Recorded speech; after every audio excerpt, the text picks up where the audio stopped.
RG Kar medical college में training doctor के rape, उसके बाद फिर हत्या के मामले को लेकर पूरे देश में डॉक्टर और मेडिकल स्टूडेंट में भारी रोष देखने को मिल रहा। जिसके चलते आज फरीदाबाद के ईएसआईसी मेडिकल कॉलेज के पिछले कई दिनों से बता दें कि मेडिकल स्टूडेंट और इंटर्नशिप करने वाले डॉक्टरों की हड़ताल चल रही। हालांकि अस्पताल द्वारा डॉक्टर से हड़ताल वापस लेने की अपील की गई है, लेकिन उसके बावजूद भी डॉक्टर अपना विरोध प्रदर्शन लगातार करते ही रहे। आज भी ईएसआईसी मेडिकल कॉलेज में धरना स्थल पर मेडिकल स्टूडेंट और ट्रेनिंग डॉक्टरों ने स्थल पर नाटक के जरिए रेप और मर्डर के दृश्य को दर्शाया है। उसी रात किस प्रकार से ट्रेनिंग डॉक्टर के साथ क्या हुआ, विरोध प्रदर्शन कर रहे ट्रेनिंग डॉक्टर ने बताया कि महाभारत काल में भरी सभा में द्रौपदी का चीरहरण हुआ। उसी समय भगवान श्री विष्णु ने अर्जुन को कहा कि अब चुप रहने का समय नहीं है और फिर महाभारत का युद्ध हुआ।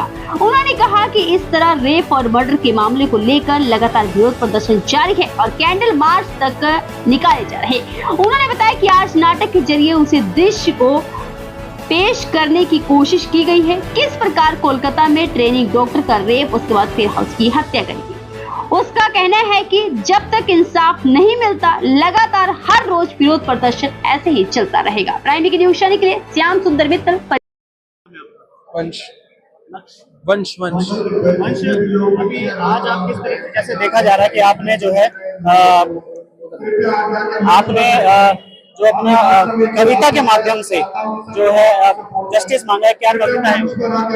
अमित शर्मा जी की कविता है। उसमें उस दृश्य को दर्शाया हुआ है कि जब पांचाली के साथ भी कुछ समय पहले ऐसा ही हुआ था कि युद्ध सभा में उनकी भी साड़ी खींची गई थी।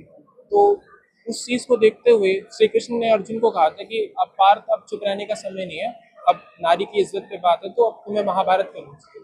पर आज के संदर्भ में जहाँ इतना सब कुछ हो गया, वहाँ सारी सरकारें चुप बैठी हुई हैं, कोई भी एक्शन नहीं लिया जा रहा, बल्कि प्रोटेक्शन दी जा रही है। तो मैं सरकार से यही कहूँगा कि हो सके तो किसी की बहन, किसी की बेटी गई है तो उनको इंसाफ होना चाहिए। आप खुद एक डॉक्टर हैं और अभी आपकी पढ़ाई चल रही है। आगे आने वाले समय में किस तरह से देखते हैं अपने प्रोफेशन को, क्योंकि देखा जाता है कि डॉक्टरों के साथ बदसलूकी भी होती है और यही मांग आप भी कर रही है कि ये मांग भी है। डॉक्टर को भगवान का दूसरा दर्जा दिया जाता है। तो मेरी यही है कि अगर हम लोग सब लोगों की जानें बचा रहे हैं तो क्या हमें जीने का हक नहीं है? क्या वो 36 घंटे जो ड्यूटी कर रही थी वो डॉक्टर, क्या वो अपने लिए कर रही थी, अपने स्वार्थ के लिए कर रही थी? वो सबकी जान बचाने की कोशिश कर रही थी, पर उसके साथ इतना घिनौना व्यवहार करना, ये इंसानियत पे कलंक है। इंसानियत इतनी ज़्यादा जो इस तरह के विकृत सोच रखते हैं, जिसने जैसे जो रॉय आया था सामने, इस तरह के विकृत सोच रखते हैं, उनके लिए क्या मैसेज देना चाहेंगे?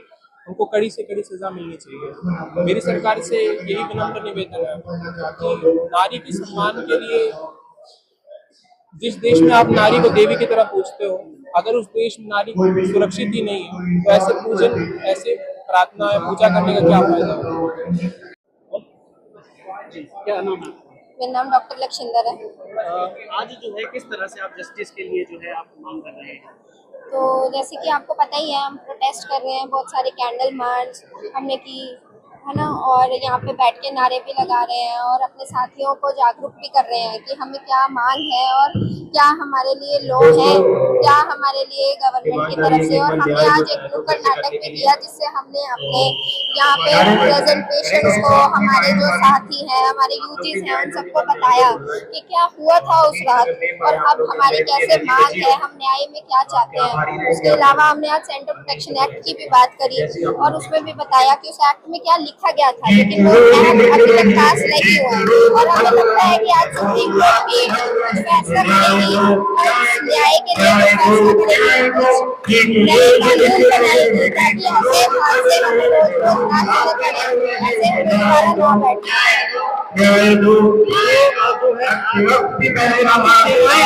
अभी भी ओपीडी की इबादत है, हमारी ओपीडी की सेवाएं और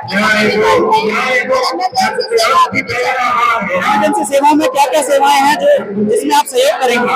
सेवा जो भी कोई एक्सीडेंट केस आ रहा है या कोई गंभीर मरीज है, हमारे आईसीयू में गंभीर मरीज है, उनकी सेवा